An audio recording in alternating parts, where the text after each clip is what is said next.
Estamos começando mais um programa ligado no esporte pela TV Polo em Cubatão. Hoje eu tenho o prazer de receber aqui novamente, né, o Vitor Andrade. Tudo bom, Vitor? Tudo bom, Carlos? Tudo bom, pessoal que tá nos acompanhando aí de casa ou também pela internet? Isso, eu falei novamente porque acho que tem uns 10 anos que você... Que eu sou assíduo convidado do programa. Acho que é quarta ou quinta vez aí, brincando, que eu venho aqui. Quarta com certeza, viu? Isso, mas já tem alguns anos que você não vem, né? Já passaram... Acho que a última vez deve ter feito uns 2 ou 3 anos já. Por aí. Que eu vim aqui. Isso, de lá pra cá tem muita novidade até pra contar. E o Vitor Andrade, pra quem não sabe, é o curioso do futebol, né? É isso mesmo, né? Eu que criei o projeto que fez 10 anos agora em abril desse ano, né? Completou 10 anos, o tempo passa. Aí entre idas e vindas, altos e baixos, né? Que a gente tava falando até fora do ar. Mas, graças a Deus, com um nome forte aí no futebol paulista, por que não no futebol brasileiro também, né? Sim. A gente tem um nome aí que foi consolidado nesses 10 anos aí na cobertura aí do futebol paulista e do futebol brasileiro, principalmente ali naquele das divisões aí de acesso, né? Série A2, Série A3, Série A4, segundo ano. Tem um público fiel aí que acompanha a gente aí. Cobertura aí dos times da Baixada Santista, do ABC e Grande São Paulo. Isso aí, então foi lá por 2015 que você criou o Curioso do Futebol. Como é que foi um pouquinho antes de você ter essa ideia? Então, né, Porque teve um motivo, né, pra você. Sim, claro. Eu sou um fanático do futebol, posso dizer que eu sou um fanático, né? Eu sempre acompanhei os times da Baixada, principalmente o Portuguesa Santista, que é meu time do coração. Além disso, eu sou jornalista formado, né, formado da Unisanta em 2004. Trabalhei em vários veículos de comunicação aqui da cidade e da região. Também fui assessor de imprensa de órgãos da cidade, né, órgãos, empresas e tudo. E em 2015 eu tive essa ideia porque eu já acompanhava os jogos e tal. Gostava muito de pesquisar a história do futebol brasileiro e mundial. E eu falei, por que não transformar isso colocar isso, né, para o público, né? E aí foi que eu criei naquela época um blog, que era o Curioso do Futebol, que com o tempo ele virou um portal, né, de notícias. Acho que a juventude hoje nem sabe o que é um blog. Então. A juventude hoje às vezes não sabe nem o que é um portal de notícias, né? Com essa coisa de Instagram, TikTok. Um blog é um local onde você ia postando os notícias textos, uma né? atrás da outra. Mais texto, né? Sim, não era uma coisa de notícia, não, assim, né? Era mais uma coisa de opinião. Tudo. Então, o blog virou portal, né? Ali com o seu caminhar mesmo, né? Porque foi algo natural, na verdade. Com o aumento do número de inserções, né? E com a mudança mesmo de perfil, né? A parte histórica, hoje até ela está praticamente assim, tem muito pouco texto histórico, hoje é mais cobertura mesmo, né? De jogos e também notícias. Mas assim, foi quando foi mudando o perfil naturalmente, vendo o que o público estava querendo, né, num certo momento. E aí a gente partiu mais para a cobertura, eu percebi mesmo, né, naquele momento que assim, o público estava carente de informações dos clubes menores mesmo. E né? Só explicando para o pessoal que a primeira fase você contava várias histórias, né? Sim, eu histórias do futebol, fase. assim. E ficou até um belo documento que você criou. Porque ele tá online ainda, Sim, né? Eu não tirei nada do ar, né? Ele tá todo lá. Para quem gosta disso, é um documento muito... Por exemplo, eu vou te dar um exemplo claro de como isso tá até hoje lá nos arquivos dele, tá online. Quando teve a pandemia em 2020, né? Que não teve jogo, né? Os jogos não estavam acontecendo. As TVs começaram a reprisar jogos antigos, não sei se você lembra disso. E como a gente tinha relatos desses jogos que já eram históricos, já, né, quando fez 10 anos, 20 anos, a gente descrevendo curiosidades daquele momento, esses textos foram recuperados. Eu tenho um exemplo claro. O Sport TV, num dia à noite, não era quarta-feira, mas era um dia de semana à noite, estava reprisando o Brasil-Uruguai, semifinal da Copa América de 2007. E eu não sabia, eu fui entrar no blog para atualizá-lo, no site já era um site, né? Fui colocar alguma notícia, porque a gente estava dando as notícias, Federação tal está estudando a volta, federação tal tá falando que ainda não vai voltar agora, vai demorar tanto tempo. Teve reunião dos clubes para ver como é que faz para voltar, né? Como é que vai ser para voltar? Então a gente estava atualizando sobre isso, né? Olha, tal clube está se reapresentando, ou tal clube dispensou seus jogadores, então isso a gente noticiava. Mas aí um belo dia à noite eu fui entrar e o texto que a gente fez contando a história desse jogo, porque tinha algumas particularidades, né? Foi um jogo que foi decidido nos pênaltis, teve um jogo que o atacante uruguaio, Dario Silva, perdeu um gol debaixo da trave mesmo, ele acertou o travessão, sem goleiro, e tava lá, tipo, 3 mil acessos em coisa de 40 minutos. A gente, por quê? Aí eu fui ligar a TV, quando tava no Sport TV, tava reprisando esse jogo. Mas tava lá, a notícia lá no arquivo dele lá. Então, teve vários. Teve um Vitória 5, Vasco 4, semifinal do Brasileiro em 99. Também foi a mesma coisa quando a Globo reprisou lá na Bahia. Na Globo Bahia reprisou esse jogo num domingo à tarde, o número de acessos, 8 mil acessos em um dia. E, por exemplo, nesse jogo em específico, o que tinha de especial que o pessoal ia buscar? O caso desse Vitória e Vasco era uma semifinal. Não, era quartas de final de Brasileiro, né? Mata-mata, porque foi um 5-4. É um jogo de muitos gols, de várias viradas, né? É um jogo, assim, de placar incomum. Né? Não é um placar que isso acontece toda a rodada, né? É raro. Então teve alguns casos assim, só para você ter uma noção de como o arquivo está lá. Se tem algum jogador que faleceu, aí a gente já tem um texto sobre também, o que eu falei, ele aparece, né? É um documento que está ali. É um documento que está lá sobre sobre a história do futebol, né?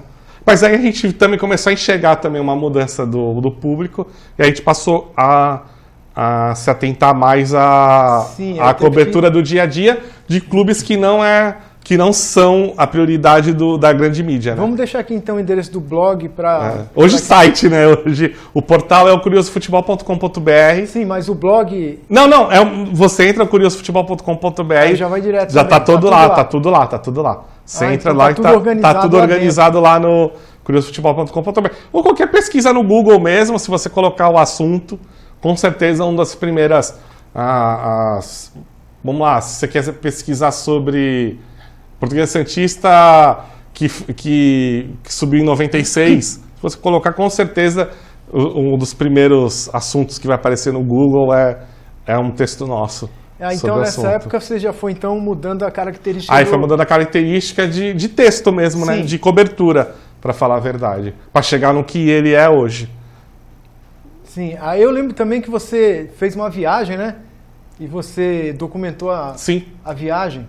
Eu fui ao Uruguai, né, lá em 2015, foi por isso que ele foi criado, né? Eu tinha ido meses antes, e aí eu documentei ele, ainda nas minhas mídias sociais pessoais, depois eu reprisei. No final do ano passado eu refiz essa viagem, né, fiz alguns jogos, se vocês entrarem aí, tá no meu pessoal também. Se vocês procurarem minhas mídias sociais pessoais, lá estão lá os registros desses jogos. Ali foi em novembro do ano passado. Porque eu sabia que em 2015 eu não ia ter tempo de fazer. Aí eu passei um fim de semana lá também, fui a 4 jogos. Também fiz para comemorar mesmo os 10 anos da criação do Curioso. Porque eu lembro dessa fase que você documentou essa sua viagem. E na época, o que aconteceu na sua viagem? Uma pincelada de como foi. Na verdade, assim, o Montevidéu é uma cidade que tem muitos times, né? Sim. Eu falo assim que Montevidéu, Buenos Aires e Londres, você tem aquela cultura do time de bairro. Time de bairro que joga profissionalmente, né? É diferente, assim. O Rio de Janeiro tem um pouco isso, né? Você tem Bangu... Flamengo é um bairro, né? Flamengo, Botafogo, mas que cresceram. Mas aí você tem Bangu, América, que era da Tijuca, agora está em Nova Iguaçu, mas você tem Olaria, né, são times de bairro, né? São Cristóvão também é um time de bairro, mas assim, então Montevidéu você vê 2, 3 jogos em um dia com uma tranquilidade, né? Então foi isso que eu fiz o ano passado para poder ficar circulando a cidade e ir atrás de jogo. Aí você adorou essa viagem, eu adoro fazer isso, ficou né? Na sua memória. Ficou na minha memória, tanto que eu repeti em novembro do ano passado. Fui fazer isso de novo lá. Vi jogo de primeira, segunda, e terceira e quarta divisão. Quando eu fui em 2015, não existia a quarta divisão uruguaia, né? Hoje ela existe e o ano passado eu fui ver um jogo da quarta divisão uruguaia. Que legal. Vitor, a gente vai para o nosso intervalo aqui, mas é rapidinho. Tá bom? Vamos lá. E você não saia daí, continue com a gente. Fique ligado.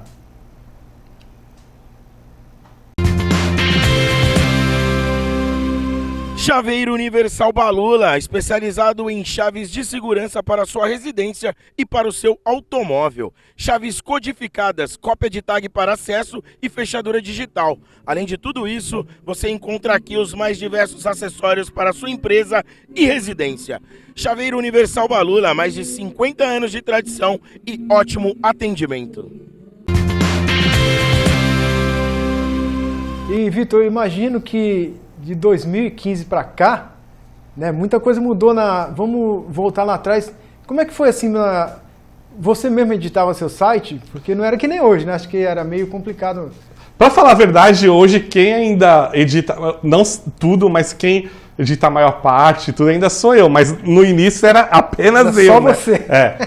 E assim, mudou muita coisa, né? A gente tem que falar que o mundo mudou muito nesses 10 anos. A gente tava falando hoje, você cobre qualquer jogo com imagem na internet. Né? Eu peguei uma época ainda que a gente cobria jogo que às vezes era só transmissão de rádio local, tinha que torcer para essa rádio da cidade ter a transmissão pela internet e a gente só pelo áudio, mano. Cobertura só no áudio. E torcer pro narrador acertar os nomes e tudo. Porque a gente tinha aquela coisa de e ter alguém lá, conhecer alguém lá que mandasse uma foto.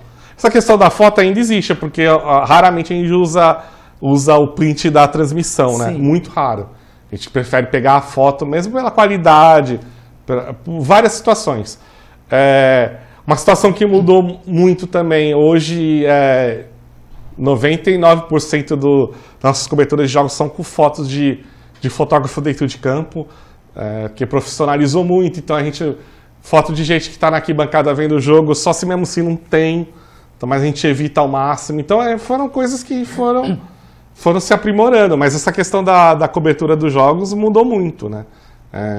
Quando eu não estava no local, então eu tinha às vezes sujeitar a isso, por narração, muitas vezes, às vezes nem tinha narração, aí quem é que tá? Pô, entrava em grupo de WhatsApp, pô, conhece alguém que tá no jogo? Conheço. Aí o cara ia mandando, aconteceu tal, bola na trave do número tal. Às vezes os clubes também não divulgavam escalação, às vezes ainda tem um ou outro que não faz, né?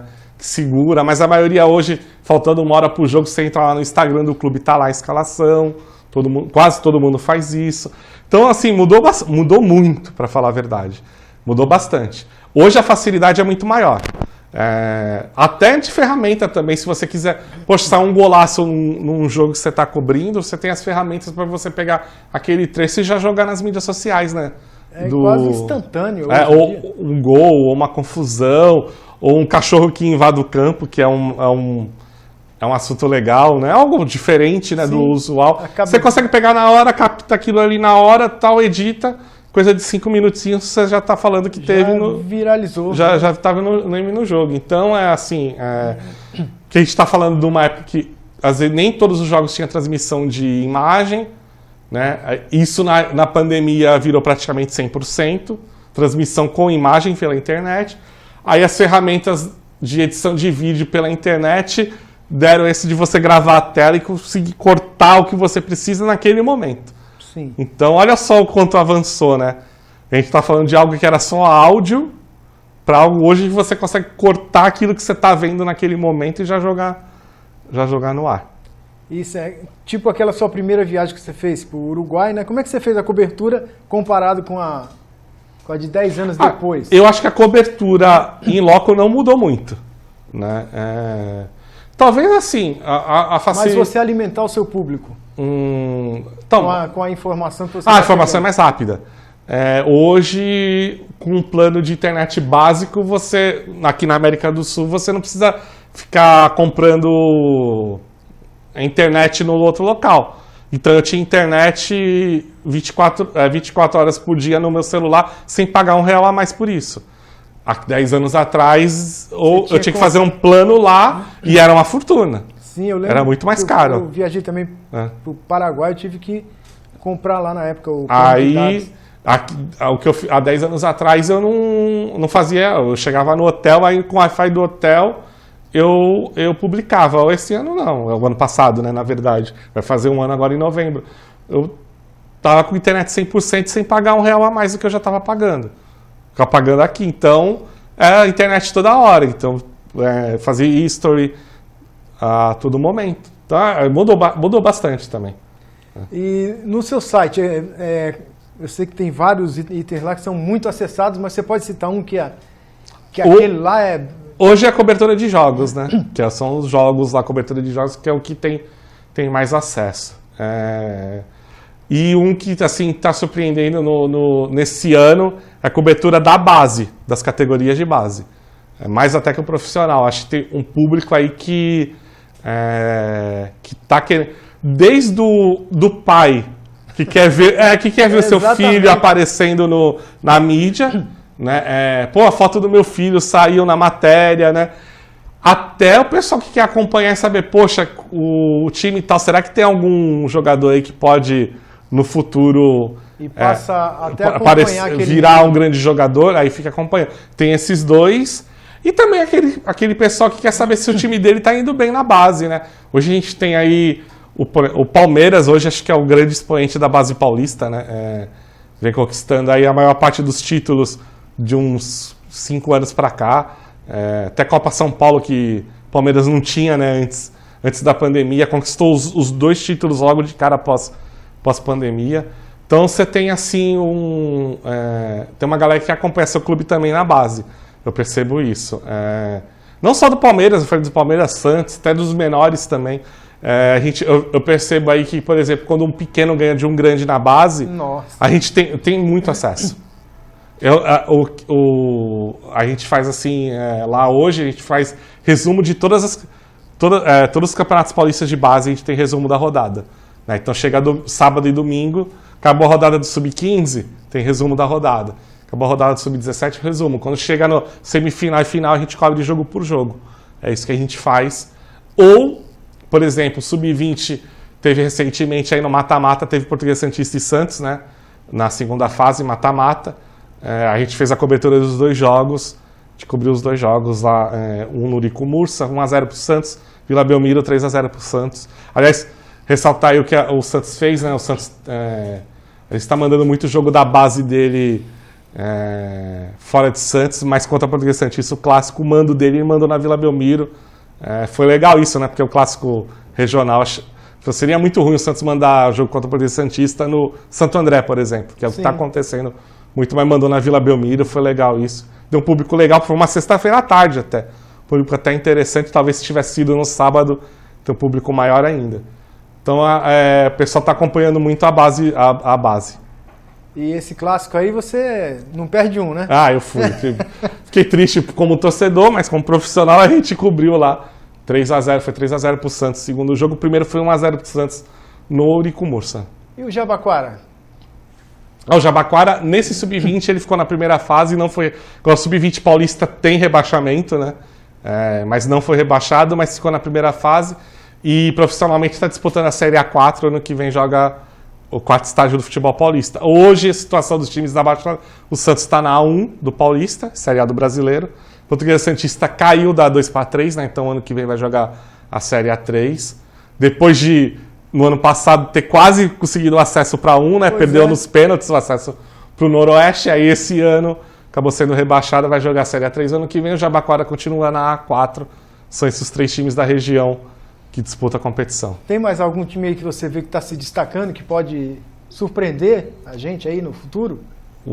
Olha, um time assim que estruturou bem, está na Série A2 do Paulista, esse ano não conseguiu chegar no G8, mas acho que em breve deve chegar aí a primeira divisão do Paulista, é o Grêmio Prudente, que tem uma estrutura boa, né, tem um trabalho sério, que não, esse Grêmio Prudente não é aquele Grêmio Barueri que um ano jogou em Prudente, é um outro clube, que eles aproveitaram o nome só, que eu acho que aí em breve deve estar na Série 1 do Paulista. E outro clube que acho que todo mundo está vendo, né, que está aí no Campeonato Brasileiro, que é do interior, que está aí tirando aí os três que estão brigando pela ponta, né, que é Cruzeiro, Flamengo e Palmeiras.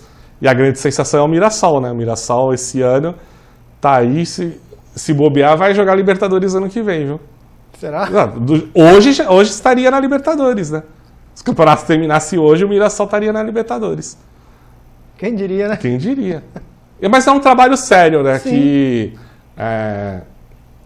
por exemplo, pegou 2 anos seguidos de semifinal do Paulista, né? 2020 e 2021, que vem aí galgando da Série C para a Série B, da Série B para a Série A aí, do brasileiro com uma facilidade.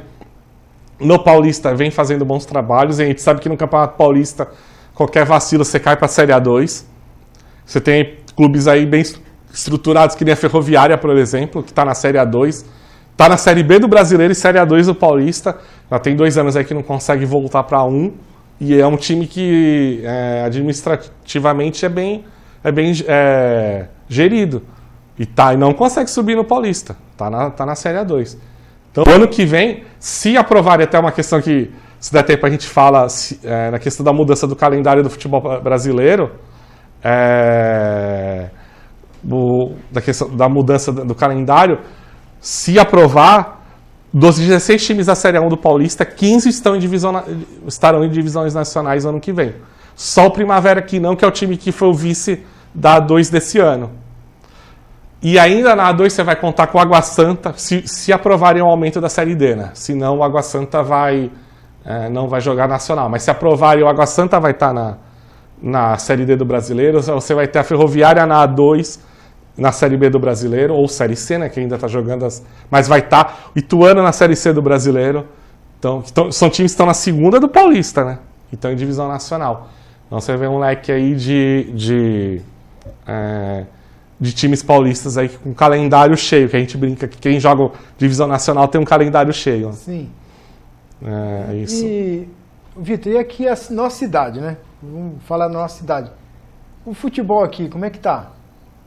Hoje é a Várzea que mantém o futebol cubatense, que é uma Várzea forte, mas eu vejo que, se for falar em futebol profissional, eu vejo algo muito longe. Cubatão não tem um local que hoje a Federação Paulista exige para futebol profissional. Não tem nem para base, né?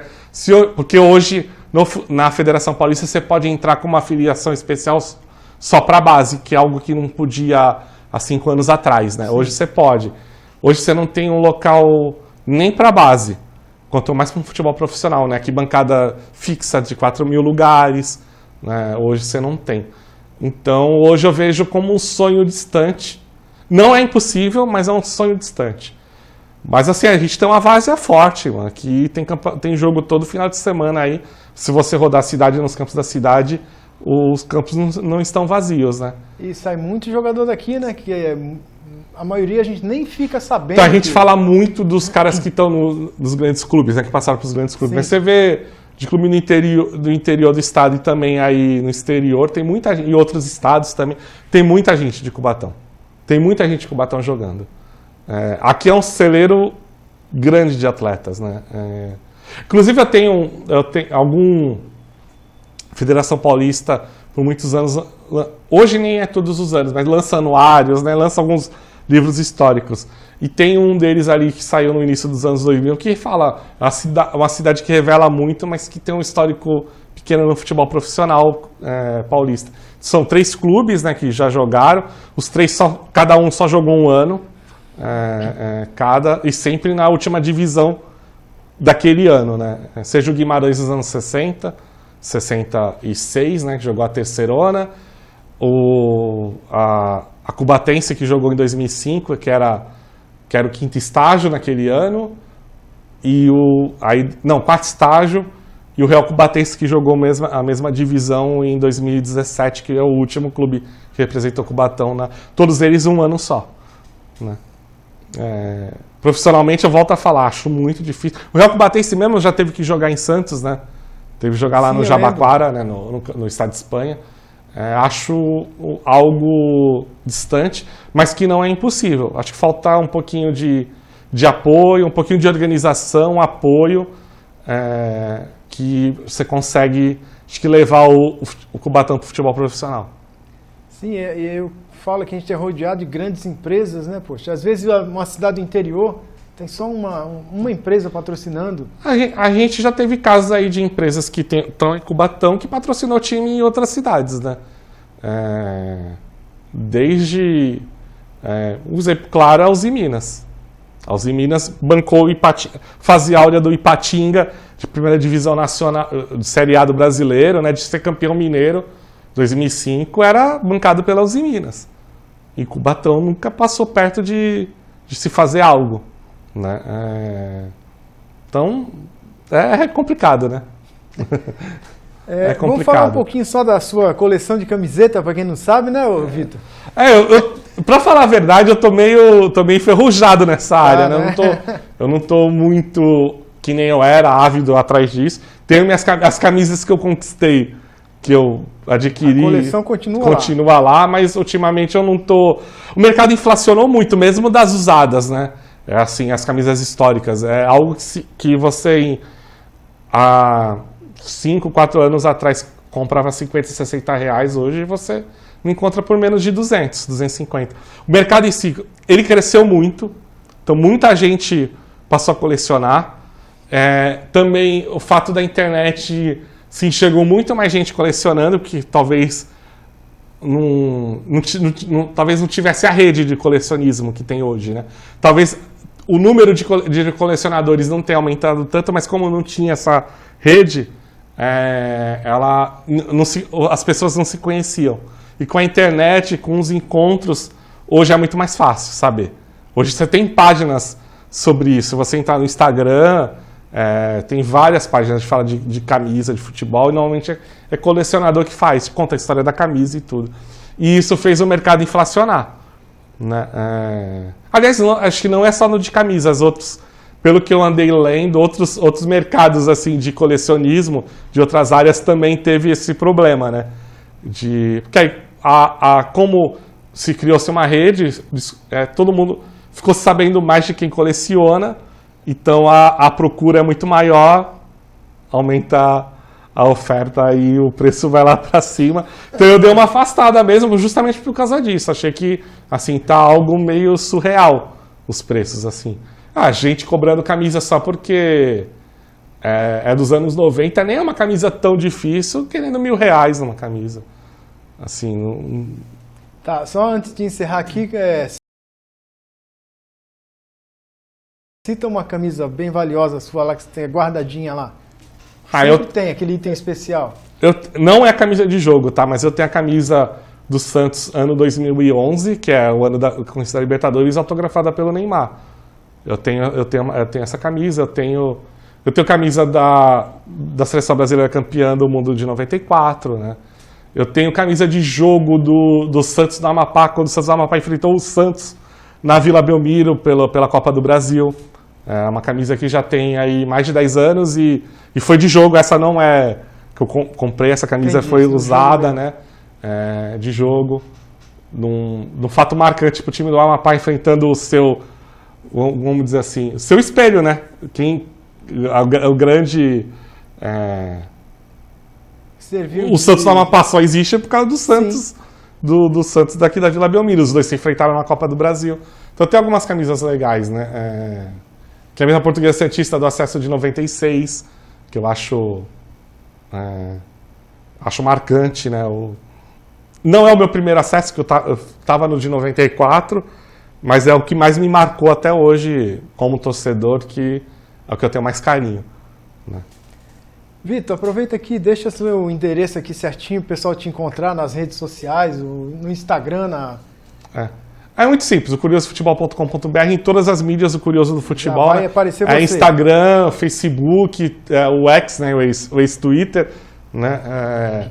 E em breve a gente está criando contas aí de Twitter, a gente vai trabalhar, nosso próximo passo a trabalhar mais com imagem. No Instagram a gente já tem aí alguns reels, alguns trechos, né, cortes que a gente estava falando da facilidade aí de pegar alguns lances interessantes, mas a gente quer aumentar isso e passar para TikTok, né, Quai também, aumentar esse leque aí de opções. Mas você entrar no curiosodofutebol.com.br, que lá é o centro de tudo. Lá você tem acesso a tudo, né? Eu sempre falo isso. Tanto as notícias, como também acesso às mídias sociais. Então, bacana. Vitor, foi um prazer receber aqui você novamente. Espero que volte aqui mais vezes, né? Quem sabe para você fazer um programinha aqui com o pessoal aqui da TV, né? Poxa, quem sabe? Quem sabe, né?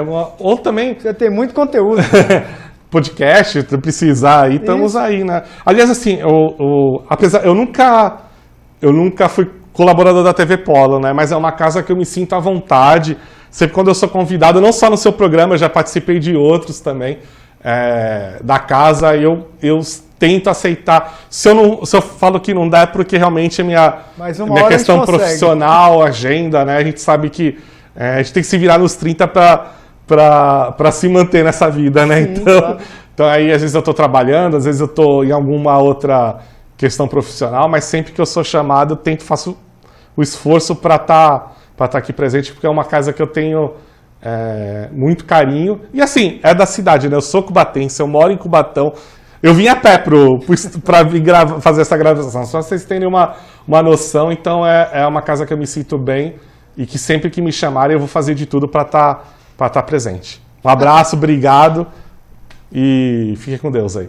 É isso aí, a gente vai ficando por aqui com mais um programa Ligado no Esporte. E você continue com a TV Polo, que tem mais programação da cidade para vocês. Continue com a gente, fique ligado.